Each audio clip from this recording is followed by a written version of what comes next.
Bonjour à tous et bienvenue sur Maroc 24. Assurez-vous de vous inscrire et d'activer les notifications pour rester informé de toutes nos nouvelles vidéos. Aujourd'hui, le jeudi 16 novembre 2023, nous aborderons les conclusions du CESO de l'Université de Saint-Jacques-de-Compostelle sur le Sahara occidental marocain, soulignant les efforts intenses des leaders algériens pour maintenir à flot le front Polisario, désormais mal accueilli à l'ONU, en Europe et au-delà. Restez avec nous pour plus de détails dans cette revue de presse tirée du site d'information Agence Afrique.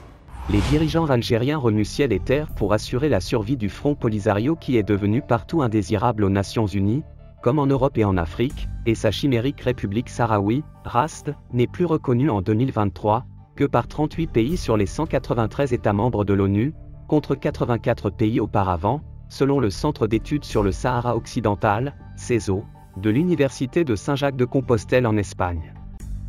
Cette dégringolade au plan géostratégique, politique et diplomatique de l'entité séparatiste et de son ange gardien algérien qui ne cesse de cumuler les échecs dans ce dossier du Sahara marocain, constitue la preuve irréfutable de la déliquescence du Polisario aux connivences avérées avec d'autres groupes armés,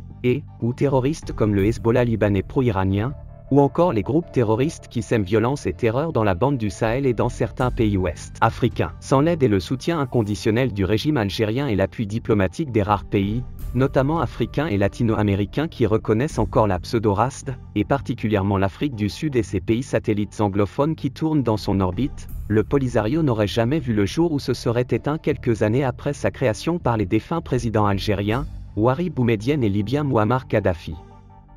Si le Polisario est en phase de disparition définitive, le régime kaki vert algérien n'est pas non plus bien loti, sachant que dans le litige autour du Sahara marocain, la voix de la diplomatie algérienne est elle aussi devenue inaudible et a perdu toute crédibilité sur l'échiquier politico-diplomatique régional et international.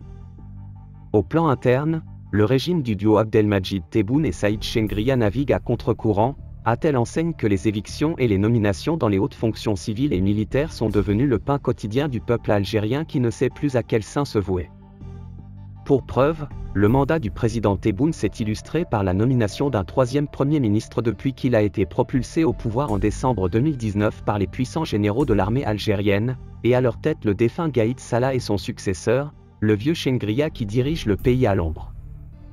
In fine, l'obsession des dirigeants d'Alger civils et militaires et leur soutien aveugle à la chimérique République sahraoui, qui n'existe que dans leur esprit, n'a aucune limite, et caresse depuis plus de 40 ans l'espoir d'affaiblir le voisin marocain et d'imposer en vain leur leadership en Afrique du Nord, et dans la bande du Sahel. Pour rester informé, je vous invite à regarder les vidéos Maroc 24 qui s'affichent sur votre écran.